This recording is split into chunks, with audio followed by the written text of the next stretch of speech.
Hello everybody and welcome to this video where I will be talking about counter-strafing in Counter-Strike 2. So, first of all, I'm just gonna try and explain really what counter-strafing is and what newbies are doing in the game that is essentially not good for them and will not lead them to play well. So, I've heard that players in the game has deemed this to be called ice skating, and they mean by that is when players move around, they just slide around. It looks really smooth, like when they're moving, they're just letting go of the movement key, and they're just sliding into position where they like, oh, there's an enemy here, right? But counter-strafing, you really want to try and stop as quickly as possible when you're moving. Because we all know that when you're shooting in Counter-Strike, you're most accurate if you're standing still.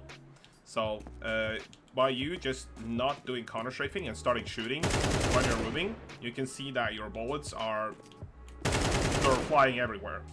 But if I am counter-strafing, and by doing a counter-strafe, I'm essentially just hitting the opposite movement key that I am going. So, I'm holding A now to go to left, and I see someone, I tap D. I hold D now to go to right, I see someone, I tap A to stop, essentially. So you see that my character is stopping a lot quicker if I'm just letting go of the button. And this is really important because this is about time to kill, you know? So if I'm seeing a guy coming behind red box here, red container, and I stop quicker than him and then start shooting, I will be more accurate. So, like I showed you, now I'm just shooting while I'm moving, and now I'm gonna counter-strafe. See how much tighter that is? It is because I am counter-strafing. I'm making my in-game character stop as quickly as possible to be able to shoot as precisely as possible. And this can be practiced just by, like I'm doing here, just jump in a map and clear corners while you are counter-strafing, right? Just practice this movement, that you are constantly hitting the opposite movement key while you are moving.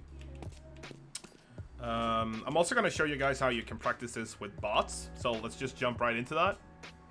For practicing counter-strafing when you are playing with bots, it's fairly simple here as well. It's the same principle that I just teach you guys, that when you move, you just hit the opposite movement key to just stop moving. So you can do that by tracking the heads of the bots and try and stay on top of them. But what I really recommend is just like play around and have some movement, and then you are suddenly stopping, right? Because then you are super accurate with your shots. Not like that, but yeah. Because if I'm moving here, if I take this guy for an example, I'm moving now, and then I'm not gonna counter-strafe, and I'm just gonna start shooting. I am not hitting this guy at all. But I'm gonna do the same spray now, but I'm gonna counter-strafe. They go straight to his head. Super precise. So this is the way you can do it if you're playing against bots. But what you also can do is this. What I highly recommend when it comes to practicing your counter-strafing is just to get into some pre-fire maps. There are a multitude of them as workshop maps on Steam.